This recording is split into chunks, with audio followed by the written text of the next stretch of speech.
Well, good evening. It's a pleasure for me to welcome all of you here. I'm Randy Wyckoff, the Dean of the College of Public Health, and this is the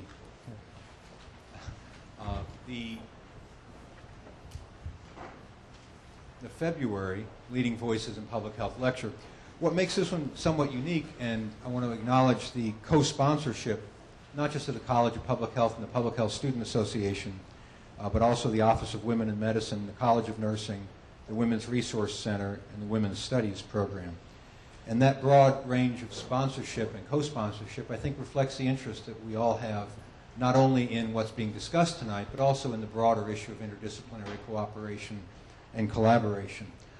Before I start, any physicians in the audience that want continuing medical education credit, you need to fill out both of these forms and leave them at the desk at the back when you're done.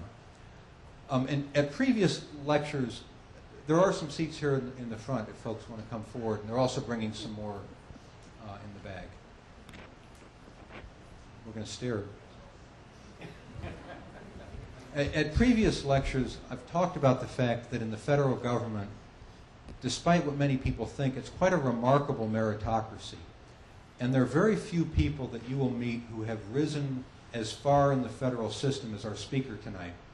Dr. Wanda Jones is a medical technologist by training. Before joining the federal government, she worked for 5 years in an urban hospital and then several years in a rural hospital. Came to CDC through her laboratory technology work, got into the HIV unit there. By the time I first met her, she was nationally recognized as an authority on HIV in women. She left CDC, started the Office of Women's Health in the Department of Health and Human Services, where she was the Deputy Assistant Secretary for Health and the Director of the Office of Women's Health. Many of you know that regardless of your political affiliation, there are a lot of controversial issues around women's health.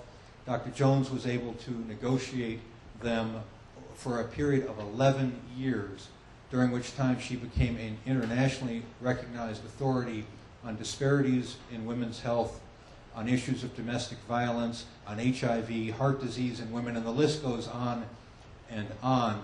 She is the president of the Inter-American Commission on Women and has been widely recognized. As in your flyers, you can see that. Recently, she was appointed the Principal Deputy Assistant Secretary for Health. In the Department of Health has 67,000 people, more or less. And there's the Secretary, the Assistant Secretary for Health, and Wanda is the Principal Deputy Assistant Secretary, making her probably the highest civilian appointee in that department. What makes Wanda even more remarkable is that in addition to all these professional accomplishments, she's quite a remarkable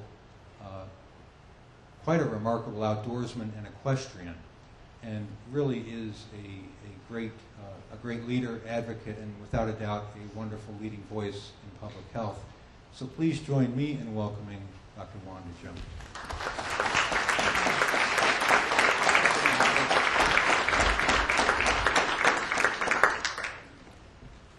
Okay, good, we're wired, yay. Well, I'm a little embarrassed, and if you're available, I want to take you home to meet my mother so you can say all those things to her, Randy. The printed bio is factual. Randy's been out of government long enough to have forgotten some of the specifics and the transitions and all, but he got the basic facts right. And I don't know that I'd say I'm really the highest ranking civilian, but for the Public Health Service and under the Assistant Secretary, I'm the highest federal career employee. Indeed, I hadn't thought about that, but I am. So it must be why I never get caught up on anything anymore. Oh boy, here's the first gender difference. I never learned remote control. Sorry. What I want to share with you this evening are some perspectives, some data. You know, you can't do a public health talk without data. And take you some places perhaps a little bit beyond the data, but maybe provoke you, maybe make a few of you downright angry, And maybe, because I hope we've got a number of students, and I understand we do, that what we face for the future will be different. Not just because these are my ideas and they're great ideas or the data are convincing or anything else, but perhaps I've opened a little curtain on something that might pique your interest and you might pursue one of these avenues, because there's a ton of work out there that has to be done. Great opportunities. So before I go on, let me just find out, how many of you are faculty? Okay, about a third. Undergraduate students. Wow, about half maybe. Medical or other sort of graduate, I'd take master's, doctoral, medical. Okay, again, about a third. And practicing clinicians. Okay. And maybe I left out, let's just say practicing anything else. Cool. That's me on a daily basis. Okay. Well, that helps a lot. I'm thrilled. First of all, to see so many students when it's an evening, it's not required attendance, and you've taken the time to be here. So I hope I don't disappoint you. And I'm hoping to breeze through these slides and to be able to really take some exciting and challenging questions, because I am from Washington. And, I don't expect to bring unquestioned answers. That's never been my attitude. But, I would like to question some of the answers that we are given. And I hope you will too. Question and ask about some of the things I'll talk about this evening. So, if I got this right, did I listen?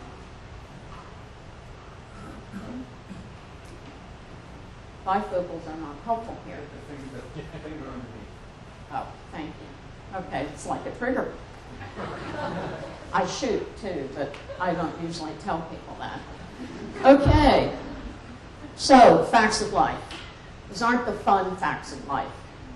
Y'all are past 6th grade, so I'm going to give you the real facts of life here for the United States. We know, it's not a secret, women live longer than men. It's about 5 years right now, about a 5-year gap. Go back about 100 years, that gap was 2 years.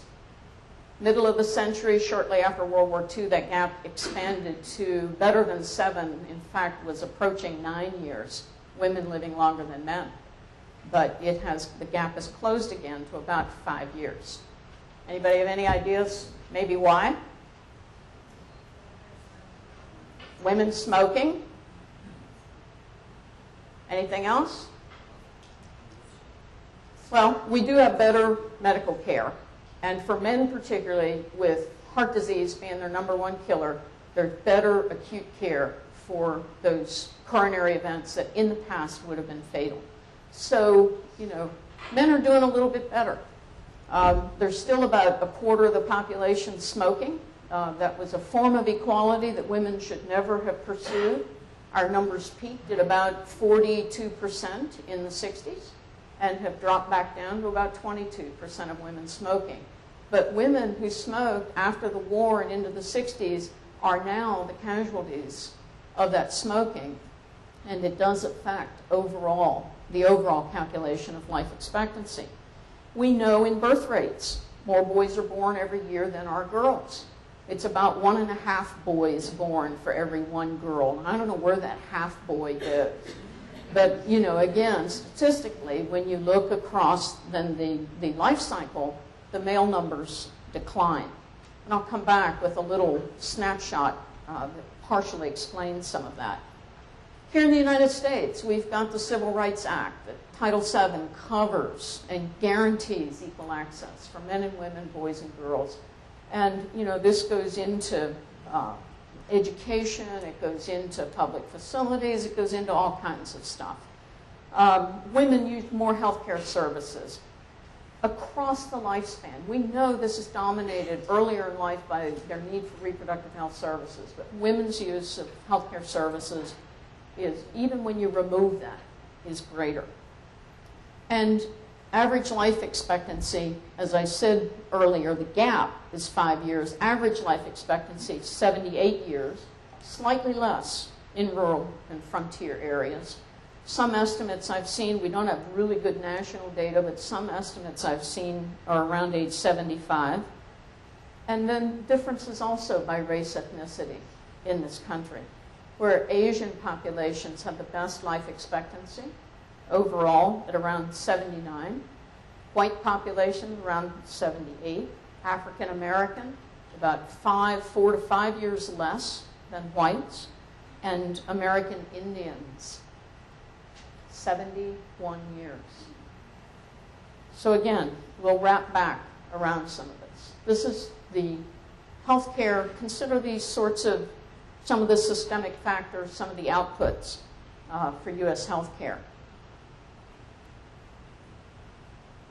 We just released these figures yesterday, $2.5 trillion in national health expenditures. I can't even imagine this number trillion. And my calculator now is so old, I'm glad I learned to work with exponential functions. Because the only way I can do math on some of this stuff is to use exponential functions. Can't balance my checkbook, but I can still do some of those basics. It's just astonishing. And it is the priciest healthcare system in the world. We are number one, no matter whose scale you look at, for healthcare expenditures. Before I go on to some of the astonishing rankings globally, I picked this up out of the department's press release yesterday. By 2012, that's 2 years from now, the government will be paying more than 50% of U.S. healthcare costs. We don't have a national system of healthcare, but we've got the government paying more than 50% of healthcare costs. And that figure is Medicare and Medicaid. That does not count tax dollars diverted for uncompensated care. It does not count tax dollars diverted into jails, into prisons, and into other systems where people who need mental health services or perhaps are functioning at a lower level, maybe mentally retarded, developmentally disabled, but are captured and receive, it's not treatment, but they receive control by being incarcerated. And don't underestimate the impact there, that is a hidden healthcare cost. It's a loss of productivity, it's a loss of any number of things. And we could go on and on there. By 2019, that figure is estimated to be about 53% if we don't do anything further, things stay the way they are. So this is pretty staggering. And I'm sure glad there's a lot of young people here who will be paying for all of that as I eventually retire and can sit back and let you all worry about it. Well, I say that half in jest, because I'm worried about it. I'll probably still have to be working in 2019, that's fine. But that's why I'm hopeful that some of y'all undergraduates, graduate students, way younger than I am, just thinking about that career can begin to pursue some of these challenges. This is why it's so important, because this is probably an even bigger threat to the long-term well-being of the United States of America than is any terrorist threat or any natural disaster or anything else. If we ignore this, it will eat us alive, because we won't be able to afford to do any of the other things. Now, what do we get for this investment? Well, sort of think of the stock market. If you've been playing around with stocks or doing any of those simulations, you might recognize some of these returns. Life expectancy, we're ranked 38th out of 191 countries. We're not number one. We don't live the longest. Preventable deaths, 14 developed countries with structured, or not structures, with economies very much like the United States. 14 out of 14. We trail all of them. Responsiveness of the healthcare system, well, we can be real proud there, because we've got the best biomedical research capacity, we've got the best emergency care, the best ability to really just pick up and go after, because this is America. That's what it's about. So we score #1 there. But in maternal mortality, and this is where it's good to actually be at the bottom, we're 119 out of 136. We're not even the best country in terms of protecting pregnant women, the women who deliver. And infant mortality, even worse. 33, a ranking of 33 out of 195. Now, some of these country numbers are different, both because of the year in which the data were gathered, also the ways in which different countries were counted in these different systems. But you get the picture. You know, we're not #1, where you'd think we should be #1 with that kind of an investment. So maybe it's no surprise that we bailed out the banks. Progress. We've made a lot of progress. Advocacy groups rule the day in this country. There's not a member of Congress who dares act based on, I would dare say, even what their constituents want, without checking with advocacy groups. That's where the barometer is in advocacy. And you can paint that any way you want. It doesn't matter. Advocacy. It's a strong component. It is the American way. We have a First Amendment that gives us a right to say virtually everything. I don't think we can yell fire in a crowded theater, but we do have a system of laws and guarantees around what we can say. So advocacy is strong in this country. When you look at many of these other countries, there is no advocacy. There might be a HARDS association or some other group, but they don't wield the power that the advocacy groups do in this country. Research inclusion regulations. We can no longer conduct research that purposely excludes people. So, you can't just exclude women just because you think they're hard to reach or they might get pregnant or, whatever. It didn't matter if she was 65 and living right in the wellness center where you're conducting all your study. Research inclusion. It's made a huge difference in 20-some years where those regulations have been enforced. Sorry. We've got terrific curricula across the health sciences that have really taken technology, modern developments, so forth and so on. Probably the strongest in all of our health sciences training globally. Women's health centers evolved, particularly the latter 25 years of the 20th century, and still around today, but growing out of the advocacy movement, a potent force. Health reform, great progress. What we have today isn't what we had 5 years ago, 20 years ago, some ways worse, some ways better. But again, arguably, when we've been able to drive down out-of-pocket costs, when that's a barrier to people getting care, I would say that that's probably progress. That's a piece of reform that we need. Some of the unintended consequences, again, we can debate. Consumer information, everywhere. Consumer information readily accessible. Some of it is way too difficult to read. A lot of it produced by very reputable and well-meaning people. We can't get over the fact that not everybody in this country reads at a 12th grade level. Not everybody reads at an 8th grade level. And in fact, in the last assessments that we did, trying to figure out what's our best target, we're aiming at somewhere between 4th and 5th grade. If you've got limited English proficiency, if you are deaf and hard of hearing, does anybody recognize that the deaf culture is entirely different from the hearing culture? This is a population, particularly if born deaf, never grew up hearing the spoken word. American Sign Language is not direct translation. It is a language in and of itself that is now recognized and meets foreign language requirements in many school and university systems. But the culture of deafness is a wholly different culture from those of us in the hearing world.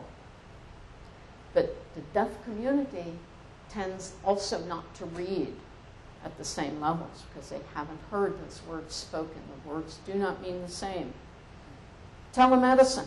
I didn't list it here. I forgot to include it, but including telemedicine for some mental health services, and particularly here in a relatively rural area, when you think about what's at your, at one of these where you can make it work, oh my goodness, it's really phenomenal.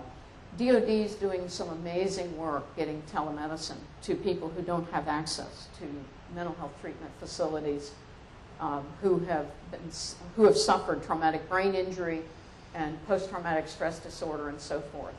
And we're beginning to see that percolate out more into the civilian sector. So it's great progress here, lots to be excited about, lots to be proud of. And sure, a lot of that progress contributes to that $2.3 trillion. Well, whoops, helps if you don't have it behind 2 inches of wood. Some of the impediments to moving forward. Health expenditures, can't say it enough. We're an aging population. The baby boomers, if you look at the demographic profile of the United States, the generation that's following us boomers, the last of whom were born in 1964, that generation then in the next decade, 64 to 72, 73 or thereabouts, is one of the smallest in the history of this country. The other successive generations have expanded a little bit, but when you look at that demographic stack, it looks like us boomers are that rabbit moving through the python as we age up and age out of the demographic stack. So that's going to be a real challenge to us. Health reform. This thing just won't go away. Advocacy, again, a real challenge because it forces sometimes almost a unipolar sort of response when a multipolar is needed. Not just buy or try or something, but when you need a whole systemic response, advocacy can just tip that off into the wrong direction. Women's health centers can be an impediment when they focus very narrowly on a set of services. I mean, if they can make it work, fine. But, a population of women who comes to trust that service for their reproductive health care and then ages out of it still doesn't have a system of care. They're not linked in. If these women's health centers are freestanding and not part of some greater system, it's actually almost worse than not having care because it's difficult to make that transition after your reproductive years, postmenopausal and on. And many of these centers, you may get your contraceptive care, you may get your obstetric care, but if you have diabetes or if you've got something else going on, it can't be managed. They don't manage it there. So again, some challenges to having these women's health centers. Consumer information, it's everywhere. It's written at too high a level. A lot of it's downright wrong. Some of it is insulting. Some of it creates the image that this is a massive problem, that you absolutely have to go and get that magic pill to treat. And maybe doesn't even talk about some of the first line things that we should try. Consumers, well storied, walking into the doctor with a thick stack of papers. You got your 7-minute or your 15-minute visit with your physician. They're not going to look at that. And, where did that all come from anyway? Websites out there. Just prolific, profusion of websites, many of which are just simply not reputable. So I think consumers probably have more trouble today sorting through health information than they've ever had.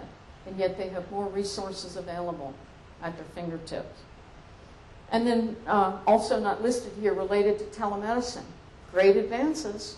We haven't figured out how to pay for this yet. And a lot of insurance systems, and including Medicare and Medicaid, still struggling with payment for telemedicine. So, this is going to be a problem for us if we don't figure out some of these issues. Well, here are some opportunities. Advocacy, reform, and consumer information, sort of recurring themes here, right? And what I want to challenge you tonight is to think and act differently in these domains and in others. And what I want to do is to share a bit about the gendered issues. Because, you think, going to the store, one size fits all. Well, as fat as the U.S. population has gotten, one size doesn't even fit most in many cases anymore. Certainly, male and female differences, both from the biological sex aspect, which you can't control, to the gendered aspects in the social domain and the determinants of how you are to act as a male or as a female. These all interrelate and have some very, very important implications for our health, for public health, for medicine, and for the broader system. So I'll just give you a few examples here. The first 1, 2, 3, 4, 5, down through CVD, these are sex differences, where males and females differ. Pain medications, our pain response pathways, kappa opioids are the textbook, but even some NSAIDs act differently in females than they do in males. Brain biochemistry and consequent disorders, depression. We know well that it's far more prevalent in women. It's ignored in men, much to the shame of the profession.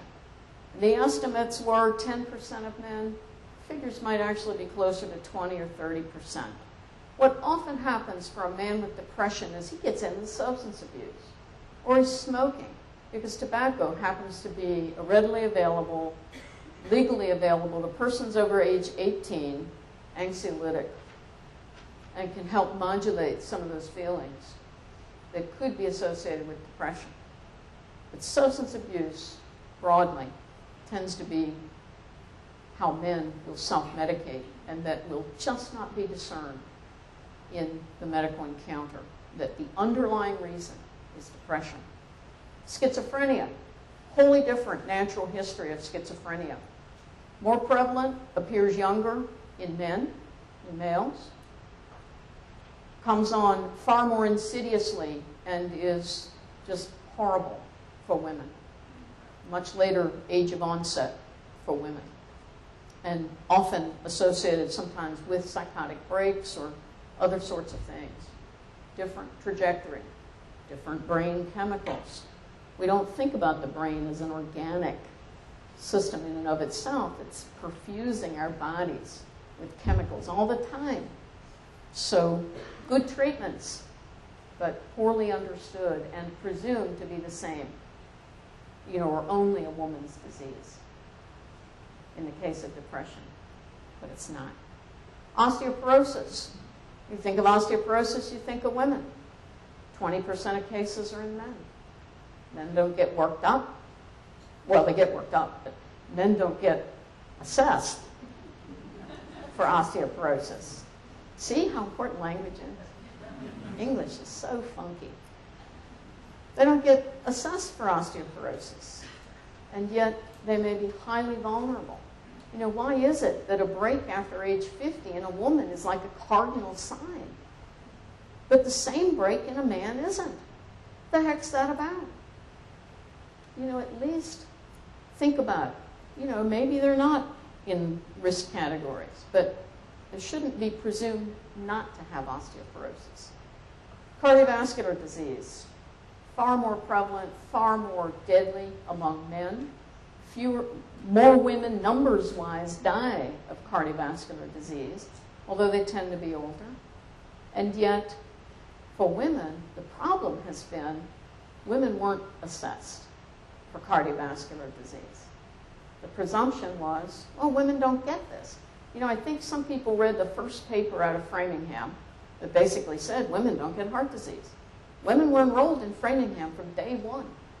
When they did the first run of the data and published the very first paper in the 50s, there were no women in that first 8 years who had shown signs of heart disease, or a very minuscule number, and it was hugely a problem for men.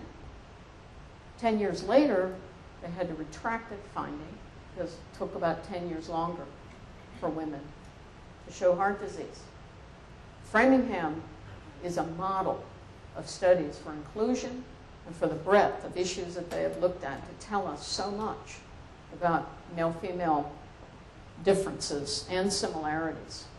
But I think people forget that, and you get a lot on your plate as a physician or nurse practitioner or whatever, but some women actually do have heart attacks in their 40s and sent home with antidepressants or antacids or whatever.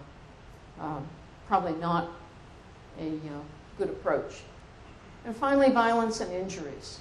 This is more a gender thing. Although you might argue, if those impulses are there, it's that brain sending these chemicals. We don't know. We haven't been able to really pursue that enough, that brain biology and the behavioral outcome perspectives. But we do know that violence and injuries are a significant problem, particularly for younger people, particularly for males, and most devastatingly for African American and American Indian populations. So, how do we look at these things? This shows what an old public health person I am, because there's only a few of us nerds who even can understand or look at YPLL anymore. I don't even know if it's still taught. There's a biostats professor. Are you still teaching YPLL? There's a test. Yes, thank you. Hallelujah. I need to go back to school. I love this measure. While it's not perfect, fundamentally, they take all the causes of death, all the years. If your life expectancy is age 65 and you die at age 40, there are 35 years there that you could have lived. So for all the people who died before age 75, all of those years lost are added together and this measure is calculated. It's a rate per 100,000 population. Oh, I failed to put that on there, didn't I? I couldn't import the table. I had this in so beautifully, and so I redid it in a hurry, and I see I left that off. This is per 100,000. So you can see for all causes, 7,300 years of potential life loss for both sexes from all causes of death. For males, over 9,000. For females, not quite 5,500 years of potential life loss per 100,000. Heart disease numbers. This is the major cause, the leading cause of death. And look at it, just 15% of the years. Cancer. And, in fact, while we're out marching and worried about breast cancer, we forget that more women die of lung cancer every year than they do of breast cancer. And almost the same numbers of men and women, about 28 to 30,000 every year, die of colorectal cancer. We forget those numbers. So even for cancer, you can see, it's high numbers. It's a huge contributor. But drop down and look here at unintentional injuries, suicide and homicide. A quarter of all those years of life lost. And not additive, but motor vehicle crashes. This is as a percent of unintentional injuries. A third of those are motor vehicle crashes overall. And motor vehicle crashes kill males, females about the same. Unintentional injuries, though, suicide, homicide, over a quarter of the years lost for males. So what's it tell you?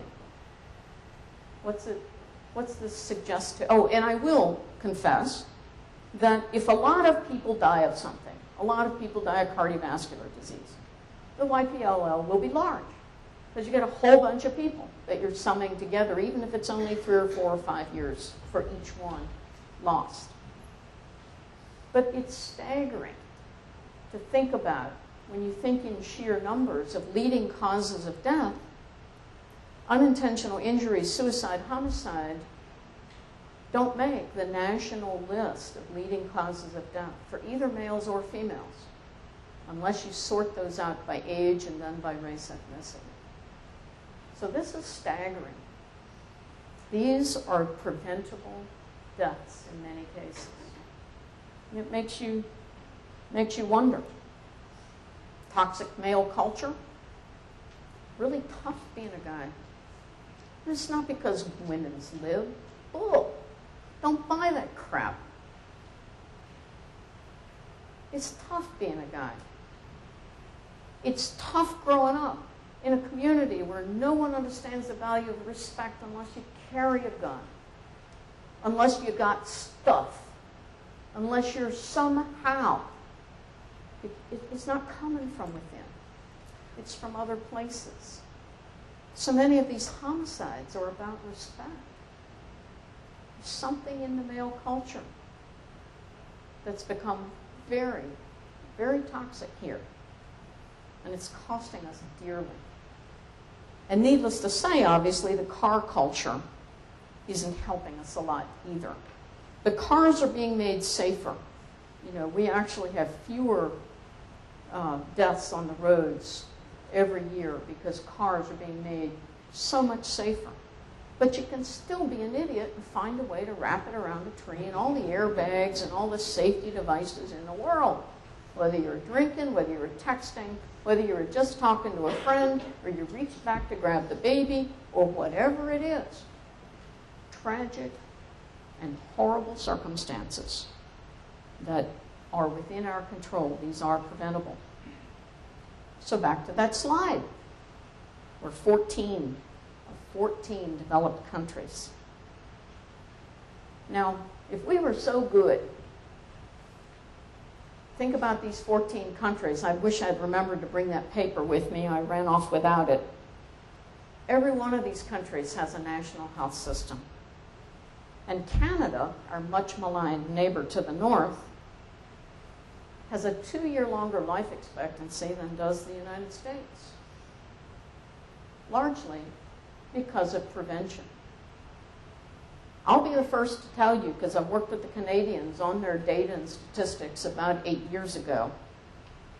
They had not done the stratifications by race ethnicity. When they did, they were astonished to find the same dimensions of disparity that are here in the United States, which proves what we should have known all along. It is not access to care. Because Canadians have access. It doesn't matter if you're Inuit, Aboriginal, First Nations, if you're an immigrant, whatever. Canadians have access. It is the fundamental culture of the system that throws up barriers to getting that care.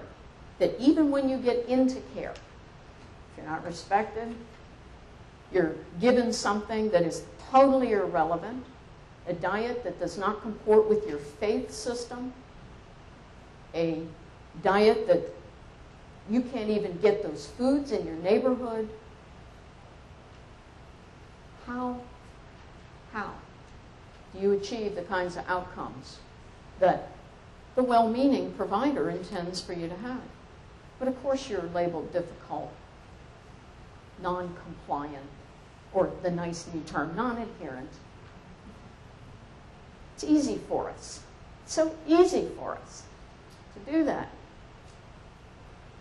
And failing to engage and to change the dynamic, to understand where people are, meet them there, and work together. That's hard. That takes a long time. And it's not necessarily the clinician or provider who should do that, nor are they the ones who are the best at it. And we need to get over that. That's why we need public health systems. It's not just what kills us. It's things that make us miserable. We're all going to die of something. There's no cure yet for any of that. Ted Williams notwithstanding. I didn't get many laughs on that one. This audience is either too young or you didn't know Ted Williams had himself frozen so he could come back in a future life. Never mind. The goal of us living our lives should be to die young, but at a very old age. Think about it. Right up until the very, very end, doing the things that matter. Whether it's playing with your kids, running with your dogs, playing bridge, going to church, whatever.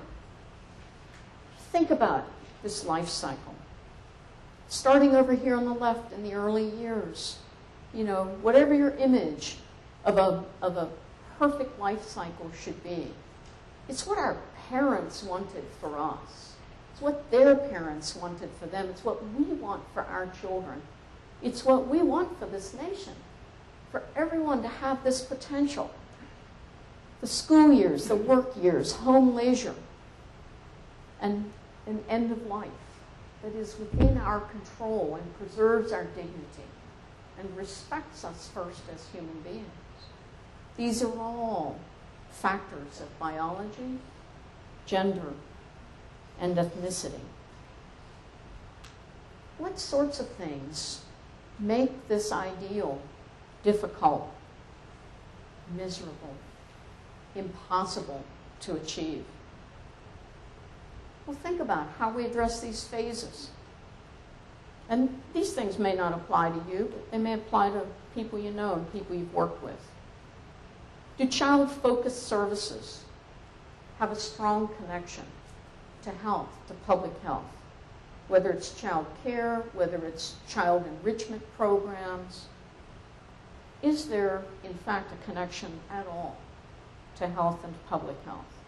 Are schools and health departments and the health and social services system working together instead of competing with each other or damning each other like they sometimes do?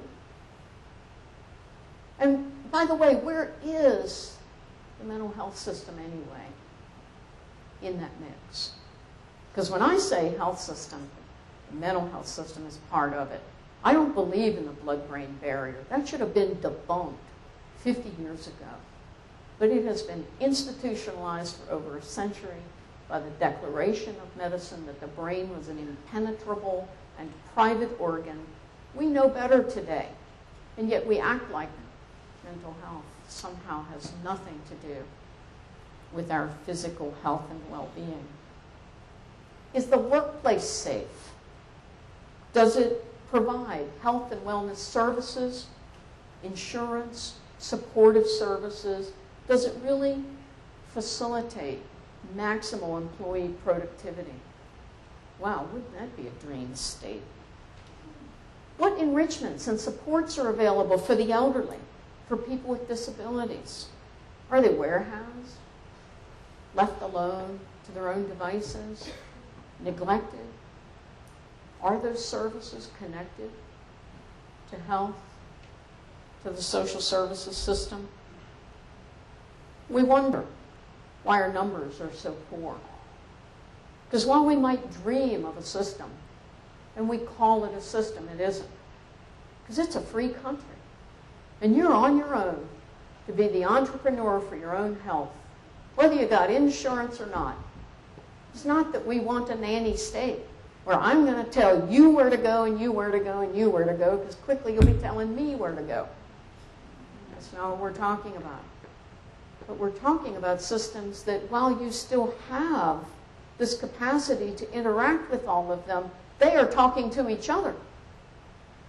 Because there's nothing worse than seeing 3 or 4 or 5 different providers starting out with the same discussion for the first 5 minutes, and then what's left in the remaining 2 minutes, because there's not been any exchange of information. It's very hurtful, and it's disrespectful to people, to communities, and I think, frankly, to the nation, because I think it undersells the opportunity if we were to simply think differently about how we organize things in this country. So in Randy's past was this thing called Healthy People. These are the National Health Objectives. Anybody know we actually have National Health Objectives? Show of hands. Okay, those are the folks who get the CME credits. Nobody else. Okay. There was only about a third of the hands that went up. Healthy People 2020 is in development now. This was the great visionary of Julius Richmond, who had been Assistant Secretary for Health, and I believe was Surgeon General. He had both roles at the time, back in the 70s. And he set out the first attempt to elaborate National Health Objectives for 1990. And then we did Healthy People 2000, and then 2010, and now we're getting ready to roll out with Healthy People 2020. Well, in the effort to look at where we could try to plug things together and make them more effective and efficient, and to try to understand individual as well as community and other levels of interaction with systems, we, the advisory committee and the Healthy People Planning Group, looked for models globally. WHO a few years ago cast out this conceptual framework on social determinants of health. Have any of you studied this at all? Has this been a topic in public health school? I see one or two nods. Okay, good. Well, if it hasn't, then it should be. And I would argue it should be in the business school. It should be in probably any environmental chemistry, or any human environmental biology focus. And while it's a very complex model, I can simplify it for you, and I think, okay, let's see here. These toys, I'm gonna love it. Okay, thing to pay attention to, where's the individual? Right here. These are the factors under their socioeconomic position, social class, gender, ethnicity, racism, isms, schisms that affect all of these factors.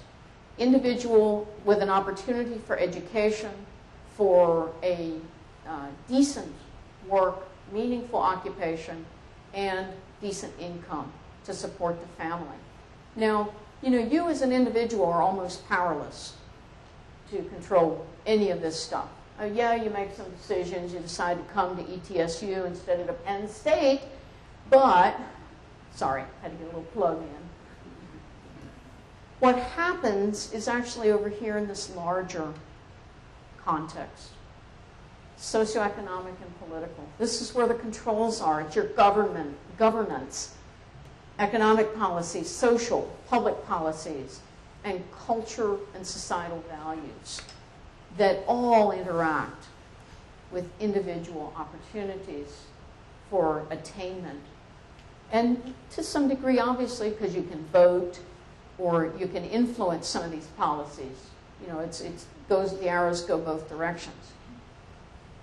The outcomes, though, what the individuals really influence and are influenced by over here, material circumstances, behaviors and biological factors and psychosocial factors that all become, from the individual to how they interact with the world around them and its ultimate impact on equity and health and well-being. Well, what might be most shocking to the providers and the medical students and others here is that the health system is over here. Health system is a tiny little side stream bit player here. Social cohesion and social capital, community engagement, the sorts of things that communities demand and that will not stand for, they take action against, and the means by which communities can mobilize that sense of cohesion. That really transcends and is a major factor influencing how an individual moves through whatever lot they're cast and influences their health and their well-being.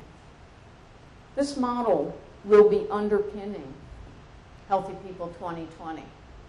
Perhaps not in exactly this format, but it's such a beautifully, complexly simple I'm from the government, I can make up any terms I want, model, that it really gives us a different way to think about what it is we're doing and what opportunities we might actually have to think and act differently. Well, so what? Let me give you a couple of examples here. Diabetes, fastest growing, I guess it was on Oprah today or something, Dr. Oz. You know, big scary numbers here on diabetes. They are scary. Diabetes may not kill you, but it sure will affect an awful lot of your life and your lifestyle.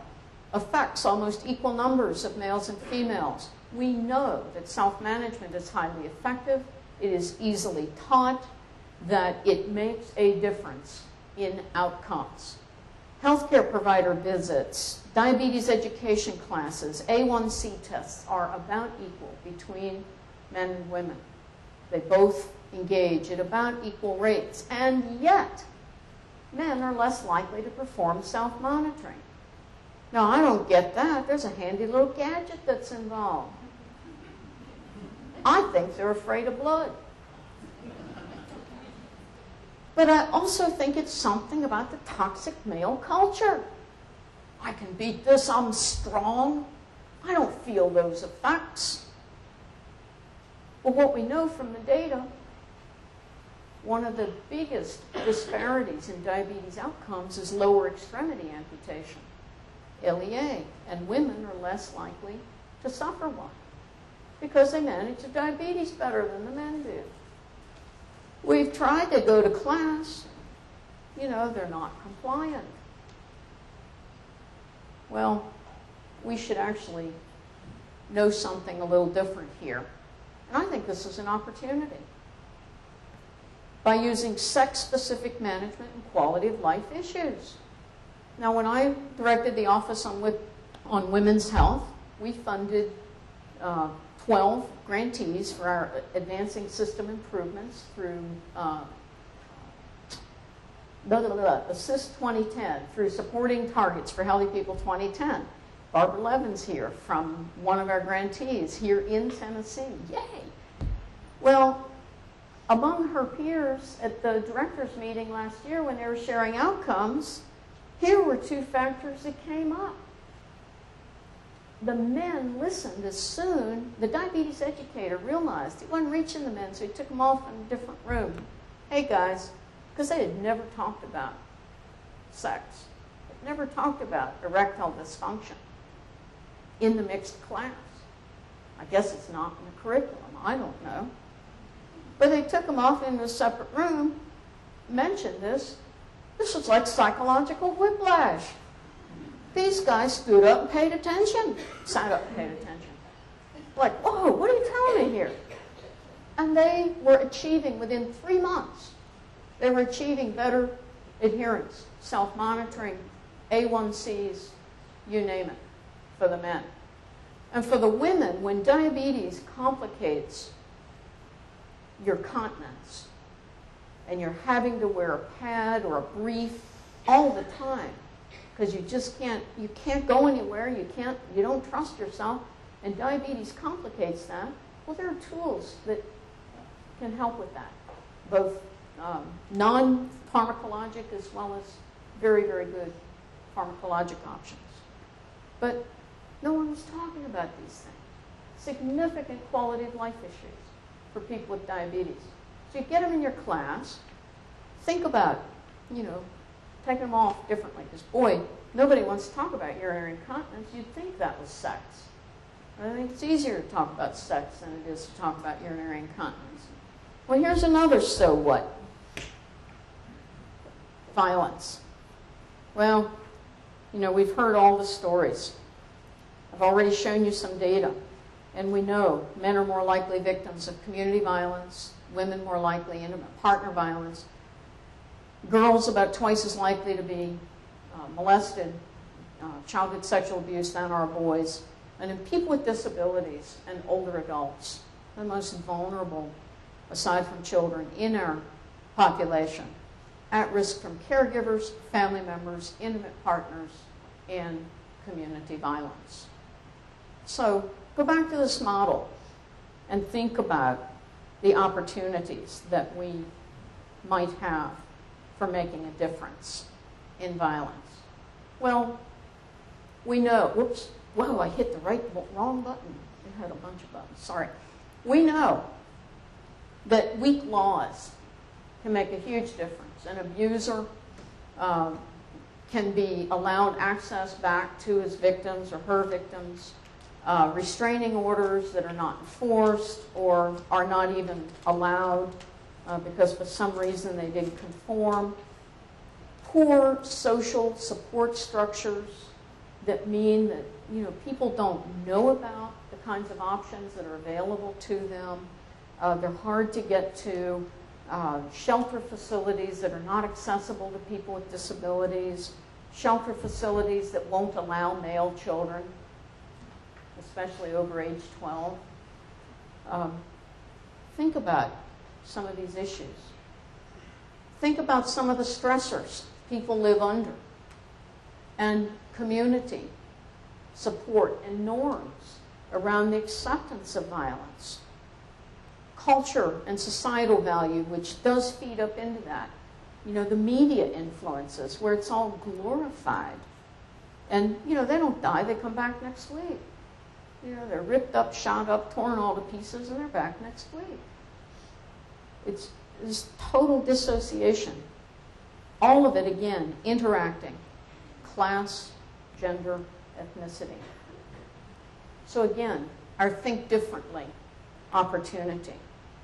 And there is a movement to incorporate screening for violence into healthcare encounters. So preparing yourself and your practice, thinking of a no wrong door sort of an approach. Hospitals have implemented this. They train their respiratory therapists. They train their housekeeping personnel. They train their lab personnel. They train their nurses, physicians, everyone. Because you never know when someone will just give the sign that they're ready to talk and reveal that they are being abused. Identifying local resources. It might be victim advocates. It might be other services. And then remembering to ask patients in private about their history. And this is long-term lifespan history. Because we know from the Adverse Childhood Experiences study that any sort of exposure to violence and 4 of the 7 determined adverse childhood experiences has absolute health consequences. So asking about this, present or past violence, can make an enormous difference in your clinical care. And by in private, your clinical outcomes, by in private, I mean no relative, no friend, no caregiver, no spouse or intimate partner. A translator who is none of these is fine. Because if you have a language barrier, obviously you're never going to be able to ask the question.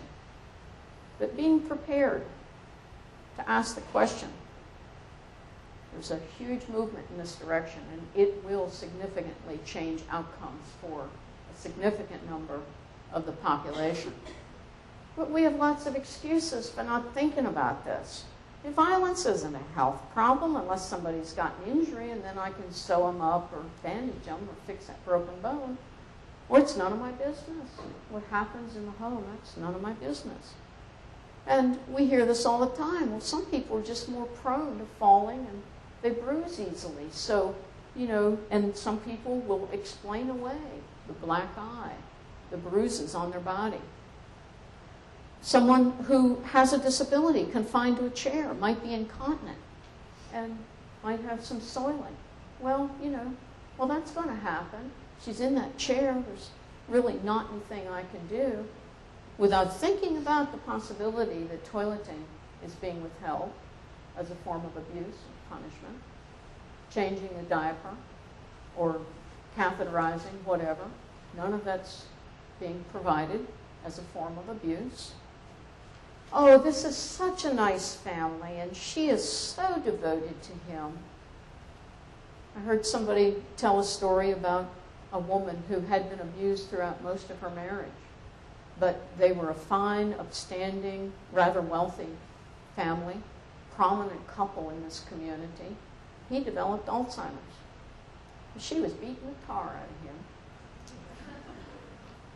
Well, you know, sounds like revenge. I can't say I wouldn't be tempted either. But you know, as providers, when we draw these conclusions, we're not helping our patients. And, you know, to someone in a wheelchair, and they have such a hard life, I really can't help with that. That's not a health issue anyway. So you think about, maybe you've said some of these things. So it really is about reform. You can call this small r reform, because I'm not here touting a health reform plan. But I am urging reform beyond any of these things we've been told. Think about what we can control. What's in our sphere of influence? Where can we influence the system? I love to ask this question. How many of you voted? How many of you vote? You're registered to vote. I don't care whether it's here or back home. Great. Did you vote in the last presidential election? Great. Last primary. Whoa. Numbers dropped by half. Special election. Maybe you haven't had one recently. And they are sort of a rare thing. It is our most fundamental right. And it is a first place in which we can influence anything. And we forget about that. We forget about that. Because voting takes almost no time at all. But there are many other ways we can influence the system. Oh, sure, advocacy. Well, I was maligning that, but praising it on the other hand. There are ways we can influence the system. Martial collective action. Buzzwords here. But really, gathering steam around an issue. These are communities who have stood up and said, I'm not taking it anymore. We're not standing for this. It might be the single mom in public housing who's seen too many gun battles and too many kids dropped like flies or off to prison, who forms a neighborhood alliance within the public housing sector. Nobody gave her federal money to do that. There's no federal requirement that that be done. She just stood up and said, I'm not taking this anymore. This happens in communities, in neighborhoods, large and small, and across all races and ethnicities, in the United States and worldwide. That's what this is about.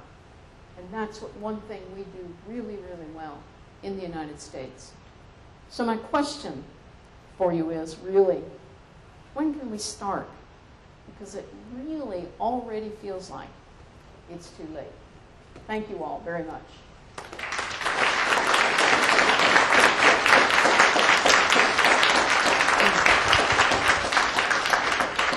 And I went way over. I apologize. No, that's okay, I Wanda. did a lot more side stream commenting than I should have. Thank you.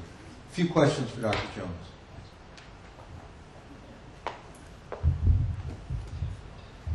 Referring back to your slide relative to maternal health and our status in the world, I was wondering if there's any studies that have been done relating abortion to maternal health.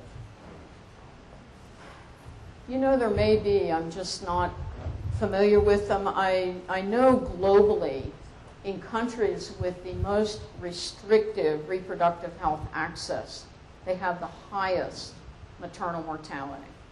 It's the most restrictive. It's not just about care, because a lot of abortion is actually prevented by effective family planning. When women can space their pregnancies, it improves their health, it improves the pregnancy outcome, improves, you know, the child that is the product of that factor. So, you know, to my knowledge, the direct effect between abortion and maternal mortality I'm not familiar with. I'd heard some stories about Russia where some women would have 20 or 30 abortions when the communist regime wouldn't allow contraception. There was no family planning or contraception provided. The only family planning was abortion. But to my knowledge, the death rates there were so overtaken by, you know, violence, unintentional sorts of injuries, and, you know, just premature, very, very poor overall health system. I don't know that it was a maternal mortality factor at all. along the lines of what he was talking about, I'm curious as to whether there was any kind of, in that study, anything doing with obesity in America and drug use in America with those mortality rates as well. You know, funny thing with the mortality rates, we are only beginning to see the impact of the obesity problem in the United States, because it takes a few years. You know, mortality data sort of lag behind, and it's going to take probably about a decade to really understand, but we know already that the disability rate among midlife adults is actually trending upward pretty significantly. Functional limitation, other reports that are directly associated with obesity that are going to ultimately threaten long-term, because the more functional limitations you have, doesn't matter what they are, the more you have, the shorter your lifespan. So, you know, we're predicting, you know, that this generation going forward may be the first to not live as long as its parents. So it's pretty staggering. Considering our advancements and improvements in the advocacy area and the development, are you surprised, and can you elaborate on any reasons why you think that the greater investments we have in advocacy don't exactly translate regarding preventable diseases or preventable accidents to a decrease, being 14 out of 14? Wow. How long have you got? No data. I don't know of data, and you know, this is one of those things I sure wish I could pursue, because it's remarkable to me when I have briefed delegations from 15 or 20 other countries, some of them with very highly effective national health systems, some of them rather new to trying to organize their healthcare services, and they are overwhelmed to hear about advocacy and the volume of it in the United States. And yet, many of those advocacy dollars, some are directed toward providing care for people who otherwise wouldn't get it, toward providing good education, outreach, and that sort of thing. But I think it's the fragmentation, frankly, and the competing advocacy interests that, you know, for every breast cancer advocacy organization, there's a couple of organizations out there, you know, with their hair on fire about promoting mammography and, you know, this think pink, you know, think before you pink is an anti sort of, you know, pink movement. I just think it's probably fragmentation more than anything, and that may be one of the positive effects of the economy, that many advocacy groups are having to shutter or they're merging. And many have come to me, you know, I can't fund you as a Fed, I can't do that. But have you considered strategic alliances? And, you know, it's like, no, you know, I own this turf. This one is mine, and this is how I talk about this disease. And, you know, they're wrong, or, you know, whatever. When, in fact, shouldn't we be about eliminating this problem? And you can talk to your audience, and I can talk to mine, but, you know, use our lingo, use our trusted sources and channels. I'm not optimistic that we're going to see some of that happen. I think it needs to be honest. When you were talking about that men don't look for treatment for depression, that they self-medicate, it made me think of, I remember somebody telling me that when this person came back from Iraq, from his first tour in Iraq, he knew he had post-traumatic stress disorder, but he didn't want to go and get medical treatment because he didn't want to get an honorable discharge. So instead, he opted for drinking 24 beers every night because his sleeping cycle was all messed up. And he would drink 24 beers every night, and that's how he took care of that. And so I wonder, with all these statistics, how some of these, substance abuse or some of these other health problems are for veterans, if there are statistics for this population. DOD is acutely aware of these problems. One of the great privileges I've had over the last 5 years has been to work with the Defense Center of Excellence for Traumatic Brain Injury to develop a couple of different sorts of products and work efforts because I had started down a path of working toward destigmatizing mental health, and particularly for women. President Bush had a New Freedom Initiative, a life in the community for everyone, one component of which was a wonderful mental health destigmatization effort. Transformation is what it was all about. And through that effort, got connected to DOD efforts, and where I tried to pay attention was to the National Guard and the Reserve. But we worked side by side with the active duty components in recognizing that, you know, this goes all the way up and down the command line, that, you know, when the sergeant thinks somebody's a slacker and what they really got is PTSD and they can't function, that sergeant is doing nobody any favors by forcing that guy or that woman back out into the field and, you know, what have you. The attitudes are very slow to change because there's this very macho, you know, you're trained to kill in the military, you're trained to control the threat.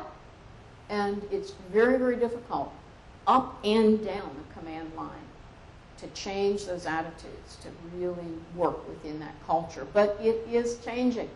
And in fact, now, from what I understand, and especially driven by Fort Hood, although that was a different situation, recognizing that, you know, mental pathologies are not like individual choices, whether it's PTSD, depression, whether it's substance abuse, you know, these things all keep bad company, that the commanding officers are now ranked on their effectiveness in actually getting people into treatment and making sure that's provided. It's been slow coming. That's a fairly new initiative within DOD, but it's very refreshing. I mean, my focus and my big worry are the Guard and Reserve components because they're not accustomed to being activated. The Guard was a state force. I mean, the commander of the Tennessee National Guard is the Tennessee Adjutant General. It's not some chief of staff or whatever in Washington. It's a state militia, more or less. But they're activated, and they're cycled in and out of this, of Iraq and Afghanistan, which they never were before. While they're activated, they have all the privileges of an active duty service member. And when you stack them up and stand them up next to each other, you cannot tell one from another. But when they come back and they muster out and they return home, they lose all of those privileges. They have, I guess, maybe 6 weeks of access to a military treatment facility. After that, they lose all that. So they're back in your communities. You know, you've got a VA hospital. Many communities don't. Many communities are, you know, hundreds of miles from the VA or from a military treatment facility. These National Guard citizen soldiers and the reservists who are activated come back, and they are just sort of cast off in our communities. And we're starting to see them among the homeless. We're starting to see them incarcerated, and, you know, that's what's compelled the military to action. But bringing in those Guard and Reserve components into that bigger picture is also a part of this effort. And another one of the aspects, I know I'm going on and on here, but it's been really exciting to see this take shape, has been a whole set of toolkits for providers. Because for those of you in a community where you don't have military installations, you're not familiar with the culture. I mean, when you talk about a culture change, you know, it's a huge culture change. For those of you who've served, you know how different it is. Well, you know, you're a civilian provider, you don't understand any of this. So we worked on some toolkits for providers, simple things, simple assessments, simple tools to make them turnkey and available. And I think DOD's about ready to roll those things out. Providers, families, there are 5 of them. And I don't remember, I was on 3 of the 5 groups. But, you know, it's coming. It's not, it can't come fast enough, but, you know, it's there. But it is a huge problem. We should do better by the men and women who have volunteered to serve us in this way. All right. One last question. Last one. Still have time to talk about A question about the mental health and people coming back to the community. We, three of the largest mental institutions in the country are Rikers Island, the Cook County Jail, and the Los Angeles County Jail. Thank you. We, in effect, have a gulag where the mental health, or people with mental health illnesses, there's inadequate research being done, there's inadequate treatment being done, and people are not just being warehoused, they're being put in perhaps the most abusive societies that we have to go with. And how do we address that if that's the way we treat our people with mental illness? Yeah, it is a massive problem. You know, when we decided to deinstitutionalize people with mental illness back in the 70s, the prisons became the institutions in which people with severe mental illness wound up. Many of these folks are so fragile and they don't have a stable enough system of support and environment around them that they cannot begin to adhere to a treatment regimen. We have highly effective medications for most of serious mental illness, but it really is a matter of getting that individual engaged and in a system of support where they are provided this total wraparound set of services.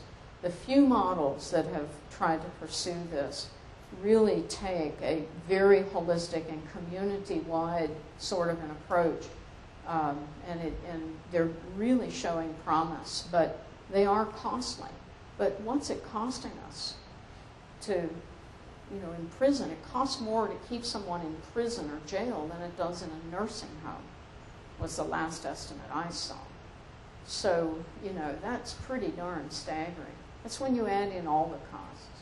Because generally you don't have big security perimeters and all kinds of stuff around nursing homes. So, All right, well, that's a great question, and I just wish we could get the nation's attention on this. Wanda, thank you very much. And before you leave, we have some parting gifts for you. Lovely parting. Oh, yes. Feel First like of all, I'm on Wheel of Fortune. We have some College of Public Health memorabilia, including the beautiful and collectible Stream Scene coffee mug. When you use that in Washington, they say, "What's that all about?" You can tell them. Secondly, we know as an outdoorsman you have a great affection for the outdoors, so now we are giving you your very own copy of the Encyclopedia of Appalachia. Everything you want to know about us is here, except for a relocation guide, which we'll send you when you're ready for that. And finally, and most important, we hope you'll accept the honor of the status of honorary professor in the College of Public Health. Ooh, wow. Thank you, Randy. Thank you. Thank you.